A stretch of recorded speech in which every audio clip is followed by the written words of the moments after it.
Bokaro general अस्पताल के निदेशक चिकित्सा एवं स्वास्थ्य सेवाएं डॉक्टर विभूति भूषण करुणामय साइबर अपराधियों के शिकार बनकर 20,86,000 से ज्यादा रुपये गंवा बैठे। साइबर अपराधियों ने उन्हें फोन कर फांसा और कई घंटों तक डिजिटल अरेस्ट कर उन्हें कई तरह से भयभीत किया। उन पर मनी लॉन्ड्रिंग केस में एफआईआर दर्ज होने की बात कहकर उन्हें धमकाया, भयभीत किया। फिर डॉक्टर के मोबाइल फोन से अश्लील फोटो वायरल होने की बात कही। मनी लॉन्ड्रिंग के मामले में गैर जमानती वारंट उनके खिलाफ जारी होने की बात कहकर उन्हें और धमकाया। इस मामले में त्वरित कार्रवाई के लिए और फर्जी बैंक खाता मनी लॉन्ड्रिंग का झांसा देकर उन्हें ऐसा दहशतजदा कर दिया कि डॉक्टर करुणामय साइबर अपराधियों के हुक्म का गुलाम बनकर रह गए। पूरी तरह से अपने प्रभाव में लेने के लिए साइबर ठगों ने कई तरह का जाल फैलाया और डॉक्टर को पूरी तरह से फांस कर अपने हुक्म का गुलाम बना डाला। साइबर ठगों ने डॉक्टर विभूति भूषण को इस तरह से फांसा कि वे पूरी तरह से घबरा गए और साइबर अपराधियों के इशारे पर हर काम कर इस नई मुसीबत से छुटकारा पाने के लिए आगे बढ़ गए। साइबर अपराधियों ने उन्हें कई घंटों तक डिजिटल अरेस्ट कर डॉक्टर से 20,86,987 रुपये आरटीजीएस से खाते में मंगा लिया और यह बता दिया कि उक्त रकम कोर्ट में जमा की जा रही है। बाद में सत्यापन होने के बाद यह रकम लौटा दी जाएगी। डॉक्टर ने साइबर ठगों के आदेश पर उक्त रकम उनके खाते में डाल दी और मुसीबत से पिंड छुड़ाने का आग्रह किया।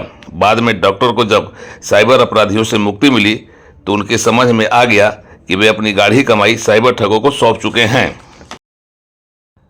बोकारो जनरल अस्पताल के प्रमुख चिकित्सक डॉक्टर विभूति भूषण के साइबर ठगों का शिकार बनने पर आम लोगों को काफ़ी आश्चर्य हुआ है।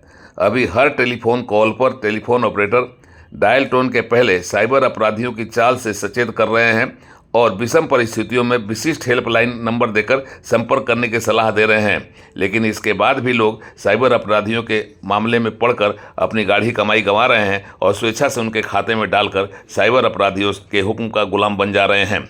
बोकारो जनरल अस्पताल के प्रमुख चिकित्सक के मामले में भी ऐसा ही हुआ और अब पुलिस इस पूरे मामले की जाँच में जुट गई है।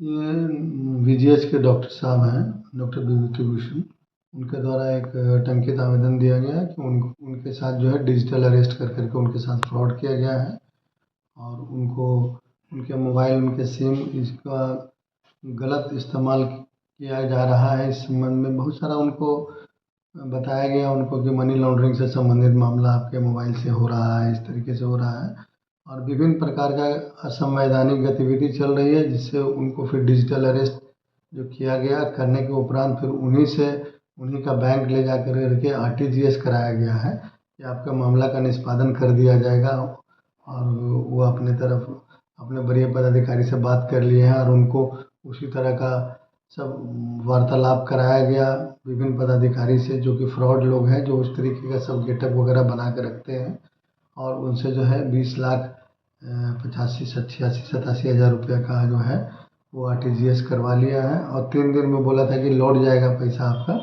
लेकिन जब नहीं लौटा तो उनके द्वारा आज इस संबंध में प्राथमिकी दर्ज की गई। सर, इस तरह की घटनाएं लगातार हो रही है डिजिटल अरेस्टिंग के जरिए, क्या लोग जागरूक? मोबाइल में, आपके भी मोबाइल में, पूरे देश में मोबाइल में रिंगटोन बना दिया गया है इसको कि आप किसी भी प्रकार का अननोन कॉल जिसमें आपको डिजिटल अरेस्ट हो गया, किसी को सीबीआई बन के, ईडी बन के, पुलिस बन के, किसी भी प्रकार का संस्थान का बन करके डरा धमका करके आपको फ्रॉड करने का प्रयास कर रहा है, तो उसके आप झांसे में ना आए। इस संबंध में टीवी में भी ऐड चल रहा है, मोबाइल में भी चल रहा है, सब कुछ चल रहा है, लेकिन उसके बावजूद भी जो है लोग भयभीत हो जाते हैं इस संबंध में और ये विक्टिम हो जाते हैं। इस संबंध में हम लोगों ने प्राथमिकी दर्ज की है और आवश्यक कार्रवाई कर रहे हैं।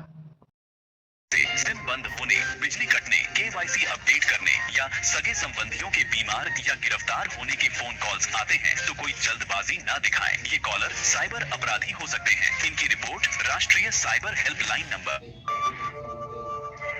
हेलो।